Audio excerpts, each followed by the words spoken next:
जय हिंद साथियों, welcome to self study classes with Sumit Jain YouTube channel में आप सभी का स्वागत है। दोस्तों, आज हम पढ़ने वाले हैं गणित शिक्षा शास्त्र से संबंधित कुछ महत्वपूर्ण प्रश्न और उत्तर के बारे में। ठीक है, तो ये डायरेक्टली प्रश्न और उत्तर होंगे, वन लाइनर प्रकार के होंगे और ये बहुत ही महत्वपूर्ण है। तो पूरा वीडियो अवश्य देखें। वीडियो को सभी लोग लाइक करेंगे और वीडियो को शेयर भी करना है। इससे पहले बहुत सारे मैथ पेडागोजी के, गणित पेडागोजी, गणित शिक्षा शास्त्र के बहुत सारे जो वीडियो हैं वो मैंने अपलोड कर रखे हैं, तो आप प्लेलिस्ट में जाकर के जरूर देखें दोस्तों।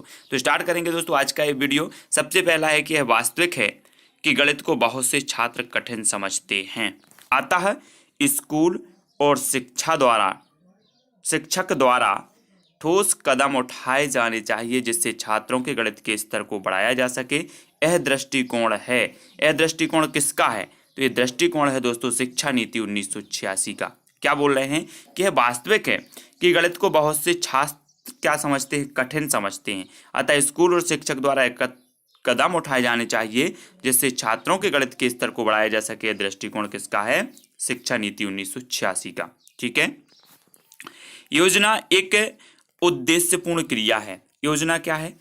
एक उद्देश्यपूर्ण क्रिया है जिसे मन लगाकर सामाजिक वातावरण में पूरा किया जाता है। गणित शिक्षण की योजना विधि की यह परिभाषा किसने दी है? तो यह परिभाषा दी है किलपैट्रिक ने। क्या बोल रहे हैं कि योजना एक उद्देश्यपूर्ण क्रिया है? कौन बोल रहे हैं? किलपैट्रिक साहब। तो याद रखना है आपको किलपैट्रिक की है परिभाषा। वह उद्देश्य जो शिक्षक गणित पढ़ाने के बाद कक्षा में ही प्राप्त कर लेता है उसे क्या कहा जाता है? वह उद्देश्य जो शिक्षक गणित पढ़ाने के बाद कक्षा में ही प्राप्त कर लिया जाता है उसे क्या कहा जाता है? उसे कहा जाता है शैक्षणिक उद्देश्य। क्या कहा जाता है? शैक्षणिक उद्देश्य। याद रखना है आपको। अगला है दोस्तों, गणित शिक्षण में जब छात्रों को स्वयं कार्य करने का अवसर जो है प्रदान किया जाता है तो वह किस प्रकार का गणितीय कार्य कहलाता है? किस प्रकार का कहलाता है? तो वो कहलाता है क्रियात्मक कार्य। याद रखना है बहुत अच्छे से। ठीक है, क्या कहलाता है? क्रियात्मक कार्य। अगला देखो, वृत्त की परिधि के किसी भी हिस्से को क्या कहा जाता है? आप देखते होंगे इस प्रकार से वृत्त है। अब इसका इतना हिस्सा अगर हम लें, इतना, तो इसे क्या कहा जाएगा? इसे कहा जाएगा चाप। क्या कहा जाएगा? चाप। किसी भी हिस्से को कहा जाता है चाप। ठीक है, वह अंक बिंदु जिसके दोनों ओर बराबर संख्याएं हो कहलाता है। वह अंक बिंदु जिसके दोनों ओर बराबर संख्याएं हो वो कहलाती है क्या? मध्यांक मान।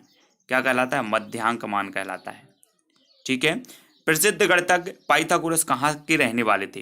कहाँ के रहने वाले थे पाइथागोरस? आपने पाइथागोरस प्रमेय पढ़ी है बहुत, और ये कहाँ के रहने वाले थे? तो ये यूनान के रहने वाले थे। ठीक है, बहुत ही बढ़िया प्रश्न है। छपी हुई आकृति, आंकड़े या चित्रों को बड़ा कर कक्षा में दिखाने के लिए किस उपकरण का प्रयोग करते हैं? तो किस उपकरण का प्रयोग करते हैं? एपिटाइस्कोप। कैसे? छपी हुई आकृति, आंकड़े या चित्रों को बड़ा कर कक्षा में दिखाने के लिए जो है किस उपकरण का प्रयोग करते हैं? तो उस उपकरण का नाम है एपिडाइस्कोप। ठीक है, गणित शिक्षण को उन्नत एवं रोचक बनाने के लिए किस उपकरण का प्रयोग किया जाता है? उन्नत एवं रोचक बनाने के लिए तो वो किया जाता है मैजिक लैंटर्न। किस उपकरण का प्रयोग किया जाता है? मैजिक लैंटर्न उपकरण का। ठीक है, वास्तविक वस्तु या मॉडल के ना मिलने पर शिक्षक छात्रों को किस उपकरण की सहायता से पढ़ाता है? वास्तविक वस्तु या मॉडल के ना मिलने पर शिक्षक छात्रों को किस उपकरण की सहायता से पढ़ाता है? तो वो पढ़ाता है चार्ट की सहायता से। ठीक है, गणित शिक्षण के दौरान बालकों के मस्तिष्क में वैसा ही चित्र खींचने जैसा कि वास्तविक वस्तु के प्रदर्शन से बनता है के लिए शिक्षक को किस उपकरण का प्रयोग करना चाहिए? तो काय का उपयोग करना चाहिए? मॉडल का। आपने बीएड का प्रशिक्षण लिया होगा, डीएड का प्रशिक्षण लिया होगा, उसमें आप मॉडल बना के ले जाते होंगे। तो वस्तु जैसी है वैसी ही जो है छात्र के मन में, छात्र के मस्तिष्क में वैसा ही चित्र बने, इसके लिए आप किसका प्रयोग करेंगे? मॉडल का प्रयोग करेंगे। ठीक है, चित्रकारी, विज्ञान, गणित, पत्रिकाएं आदि में अत्यंत अधिक रुचि रखने वाले छात्र किस प्रकार के होते हैं? तो किस प्रकार के होते हैं? चित्रकारी में, विज्ञान में, गणित में, पत्रिकाओं में, ये में अत्यंत रुचि रखने वाले जो छात्र होते हैं वो होते हैं प्रखर बुद्धि वाले। कैसे छात्र होते हैं? प्रखर बुद्धि। ठीक है, अगला देखो, यह कथन किसका है? खेल प्रकृति की शिक्षा देने का साधन है और बालक की शिक्षा उसकी प्रकृति के अनुसार होनी चाहिए। तो ये कथन किसका है? कह रहे हैं कि खेल प्रकृति की शिक्षा देने का साधन है और बालक की शिक्षा उसकी प्रकृति के अनुसार होनी चाहिए।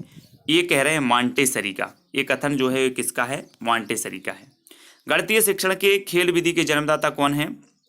तो गणितीय शिक्षण की बात करें तो गणितीय शिक्षण की खेल विधि के जन्मदाता हेनरी कोक।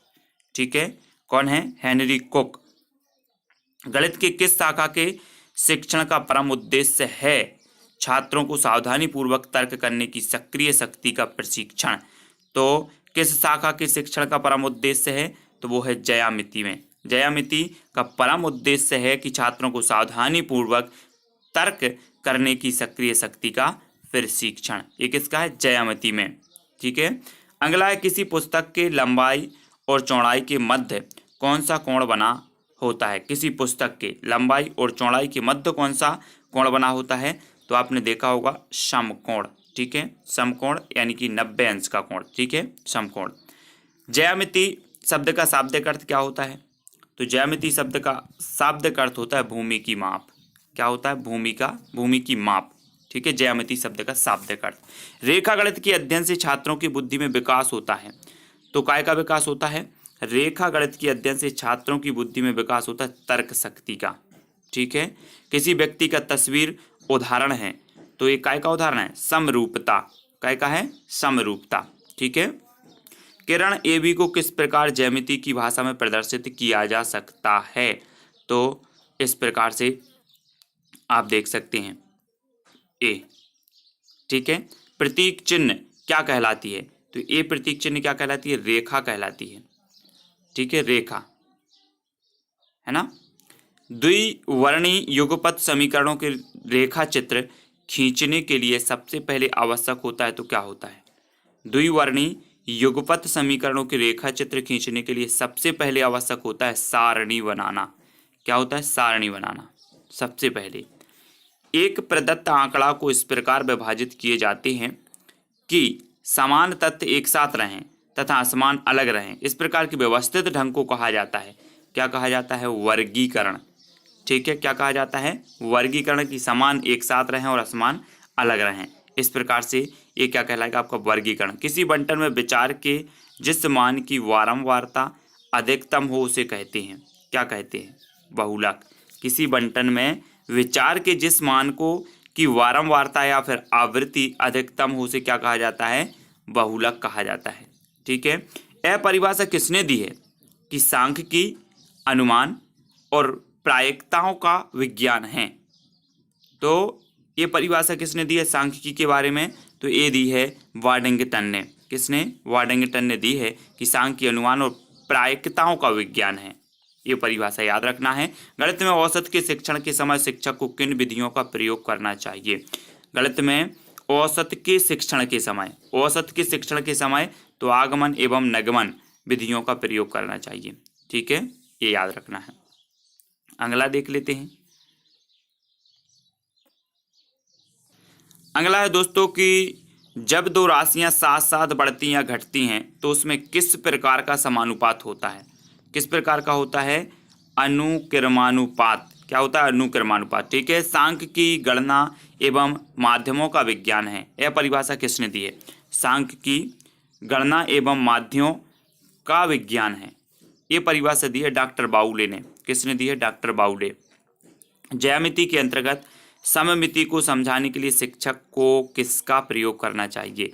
ज्यामिति के अंतर्गत सममिति को समझाने के लिए शिक्षक को किसका प्रयोग करना चाहिए? तो वो करना चाहिए पतंग का। किसका? पतंग का। ठीक है, अगला देखो, वृत्त का संपूर्ण घेरा क्या कहलाता है?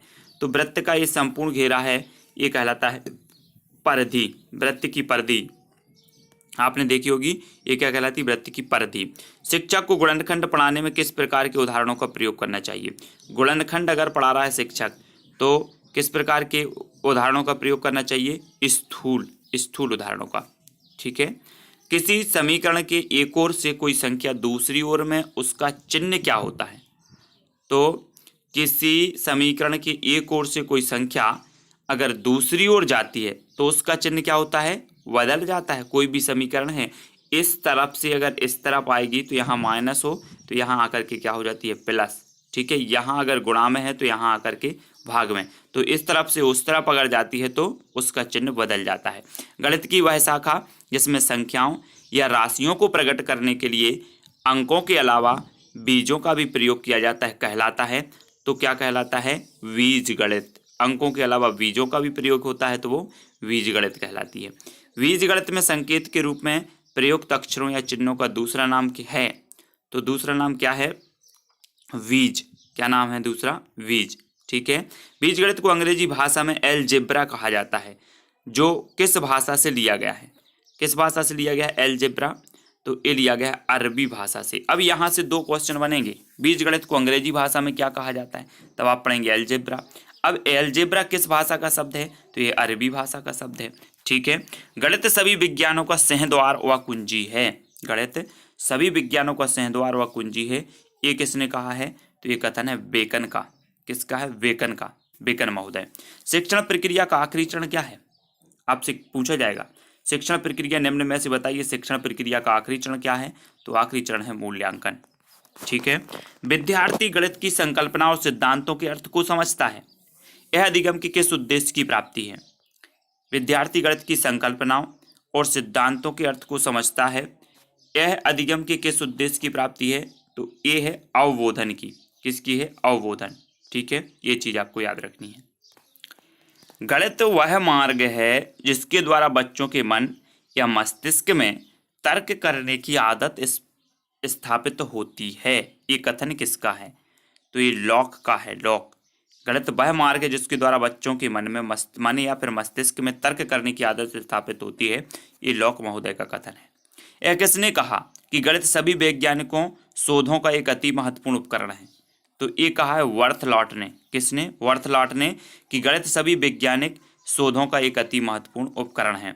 ठीक है, तो ये वर्थलॉट ने कहा है। संख्याएं, स्थान, दिशा तथा मापन या मापतौल का ज्ञान प्राप्त होता है, तो कहाँ से होता है? गणित में होता है। ठीक है, ये चीज़ याद रखनी है। गणित की कक्षा में मंद बुद्धि या तीव्र बुद्धि दोनों तरह के छात्रों को अभ्यास कार्य में व्यस्त रहने के लिए शिक्षक को किस क्रम से अभ्यास करवाना चाहिए? तो किस क्रम से करवाना चाहिए? सरल से कठिन की ओर। ठीक है, आपसे पूछा जाएगा निम्न में से बताइए कि गणित की कक्षा में मंद बुद्धि या तीव्र बुद्धि दोनों तरह के छात्रों को अभ्यास कार्य में व्यस्त रहने के लिए शिक्षक को किस क्रम से अभ्यास करवाना चाहिए? तो आपका एक शिक्षण सूत्र है सरल से कठिन की ओर। ठीक है, छात्रों को अभ्यास के लिए दिए गए प्रश्नों की जांच शिक्षक को कहाँ करनी चाहिए? अभ्यास के लिए दिए गए प्रश्नों की जांच करनी चाहिए कहाँ पर? कक्षा में। ठीक है। मानव के दैनिक क्रियाकलापों में अधिकतर किस गणित का उपयोग किया जाता है? तो मानव के दैनिक क्रियाकलापों में अधिकतर जो उपयोग किया जाता है वो किया जाता है अंकगणित का। किसका? अंकगणित। ठीक है। गणित विषय को मजबूत करवाने के लिए छात्रों को किस कक्षा तथा तक ज़्यादा अभ्यास करवाना चाहिए? गणित विषय को अगर मजबूत करवाना है तो छात्रों को किस कक्षा तक? चौथी कक्षा तक मजबूत अभ्यास करवाना चाहिए, ज़्यादा अभ्यास करवाना चाहिए। ठीक है। गणित विषय में छात्र को प्राप्त ज्ञान को स्थायी बना रहने के लिए शिक्षक को क्या करना चाहिए? तो वो करना चाहिए दोस्तों, अभ्यास करवाना चाहिए, जिससे जो ज्ञान है वो क्या बना रहे? स्थायी बना रहे। मूल्यांकन के किस विधि में बालक की रुचि तथा अभिवृत्ति का ज्ञान होता है?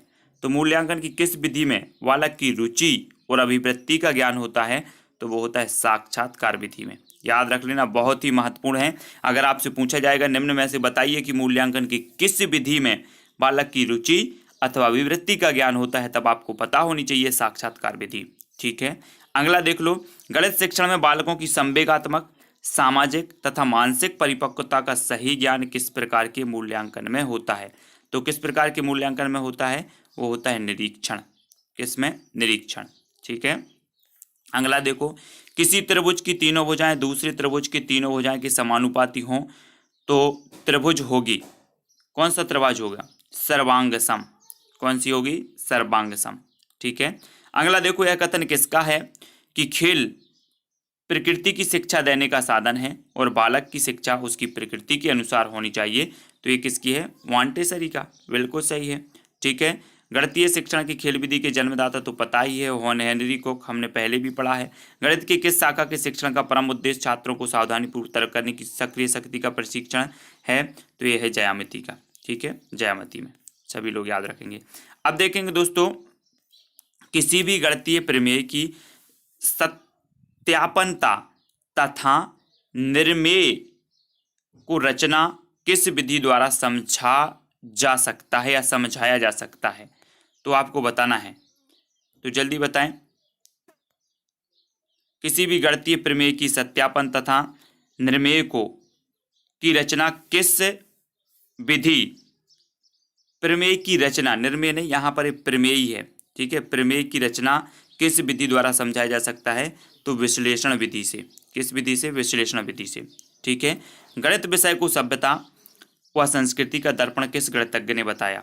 सभ्यता व संस्कृति का दर्पण, तो वो बताया हॉगबेन ने। किसने? हॉगबेन महोदय ने बताया। यह कथन किसका है कि संगीत मानव के अवचेतन मन का अंक गणित की संख्या से संबंधित एक आधुनिक गुप्त व्यायाम है। संगीत मानव के अवचेतन मन का अंक गणित की संख्या से संबंधित एक आधुनिक गुप्त विज्ञान व्यायाम है। ये कहा है लीबनिज ने। किसने? लीबनिज, ठीक है। किसने गणित के सामाजिक महत्व को स्वीकार करते हुए गणित की उन्नति तथा वृद्धि को देश की संपन्नता से संबंधित किया है? तो किसने किया है? नेपोलियन ने। गणित के सामाजिक महत्व को इन्होंने स्वीकार किया और गणित की उन्नति वृद्धि को देश की संपन्नता से संबंधित किया है, तो नेपोलियन ने, ठीक है। गणित से संबंधित सिद्धांत शिरोमणि पुस्तक के लेखक कौन है? तो सिद्धांत शिरोमणि ये जो पुस्तक है इसके लेखक हैं भास्कराचार्य द्वितीय। कौन है? भास्कराचार्य द्वितीय, ठीक है। निरीक्षित अध्ययन विधि में बालक स्व अध्ययन का एवं शिक्षक कार्य करते हैं। तो निरीक्षित अध्ययन विधि में बालक स्व अध्ययन का एवं शिक्षक कार्य करते हैं, काय का? मार्गदर्शन का, ठीक है। बालक स्व अध्ययन का कार्य कर रहे हैं तो शिक्षक कार्य करते हैं, काय का? मार्गदर्शन का, ठीक है। दल शिक्षण का प्रयोग सर्वप्रथम किस विश्वविद्यालय में किया गया था? दल शिक्षण का, तो ये किया गया था किसमें? हार्वर्ड विश्वविद्यालय में सर्वप्रथम दल शिक्षण का कार्य किया गया। निदानात्मक परीक्षण के पश्चात मंद बुद्धि विद्यार्थियों हेतु आवश्यक है, तो क्या आवश्यक है? अनुदेशनात्मक शिक्षण व्यवस्था। निदानात्मक परीक्षण के पश्चात मंदबुद्धि विद्यार्थियों हेतु आवश्यक है अनुदेशनात्मक शिक्षण व्यवस्था। गणित से संबंधित एलिमेंट्स नामक पुस्तक के लेखक कौन है? एलिमेंट्स, तो यूक्लिड। कौन है? यूक्लिड। ये एलिमेंट्स नामक पुस्तक के लेखक हैं। कौन ऑफ एक्सपीरियंस किसने प्रस्तुत किया? तो आपको बताना है कौन ऑफ एक्सपीरियंस किसने प्रस्तुत किया? तो एडगर डेल। किसने? एडगर डेल ने। एक उत्तम पुस्तक शिक्षकों की शिक्षक होती है। शिक्षकों की शिक्षक होती है एक उत्तम पुस्तक। एक कथन किसका है? तो थ्रेंग का। किसका? थ्रेंग का, ठीक है। गणित की पाठ्य पुस्तक में विषय वस्तु का संगठन होना चाहिए। तो गणित की पाठ्य पुस्तक में विषय वस्तु का संगठन होना चाहिए छात्रों के अनुसार, ठीक है, छात्रों के अनुसार। यदि ज्यामितीय आकृतियों का अवबोधन हो जाता है तो छात्रों के व्यवहार में परिवर्तन होगा। तो आकृतियों के वर्गीकरण करने का, ठीक है, आकृतियों के वर्गीकरण करने का। तो यहाँ पर दोस्तों हमने बहुत सारे वन लाइनर प्रश्नों को देखा।